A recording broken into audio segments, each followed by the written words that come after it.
অনেক জোরে প্রস্রাব ধরছে, আশেপাশে কেউ নাই, যাই এই কবরের উপরে মুতে দিই। আহ, কি শান্তি। আরে এটা কেমন মানুষ, একটা কবরের মধ্যে প্রস্রাব করে দিচ্ছে। যাই, ওরে আজকে উচিত শিক্ষা দিতে হবে। আহ, শান্তি, কাজটা ছাইরা ফেলছি। এই দাঁড়াও, আরে তুমি এটা কি করছো? তুমি কেমন মানুষ, তুমি কবরের মধ্যে প্রস্রাব করছো কেন? আমি কবরে প্রস্রাব করছি, আপনার কি সমস্যা? মানুষ তো মরে গেলে এটা মাটি হয়ে যায়, এখানে তো প্রস্রাব করা যায়। আরে আপনি কি জানেন না কবরস্থান হচ্ছে পৃথিবীর সবচেয়ে পবিত্র স্থান? আপনি যে জায়গায় প্রস্রাব করেছেন আল্লাহ তো আপনাকে ধ্বংস করে দিবে, আপনাকে মৃত্যুর পর জাহান্নামের আগুনে পুরাবে। আরে ভাই, কি বলতেছেন এগুলা?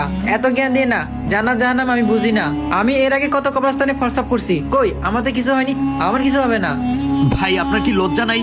আপনি কিভাবে নিজের মুখে বলছেন আপনি প্রতিবার কবরে প্রস্রাব করেন কিন্তু আপনার কিছু হয় না? একটা কথা মনে রাখবেন ভাইয়া, আল্লাহ ছাড় দেন, ছেড়ে দেন না।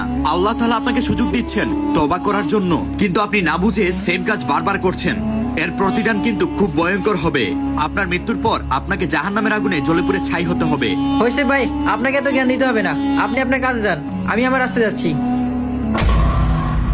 হে আল্লাহ, আপনি মানুষটাকে হেদায়েত দান করুন, আমিন।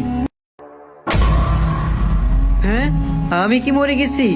আমি তো এখন কবরে। হ্যাঁ হ্যাঁ, এই তোমার বিচার শেষ, তুমি জাহান্নামে চলে যাও। জাহান্নামে মানে? আমি কেন জাহান্নামে যাব? তুমি জাহান্নামে যাবে এই কারণে, কারণ দুনিয়াতে সবচেয়ে পবিত্র স্থান হচ্ছে কবরস্থান, আর তুমি সেই কবরস্থানে প্রস্রাব করতে তোমাকে একজন মানুষ মানা করেছিল কবরে প্রস্রাব না করার জন্য, আর তুমি তাকে চ্যালেঞ্জ করেছিলে। তুমি বারবার কবরে প্রস্রাব করো কিন্তু তোমার কিছুই হয় না।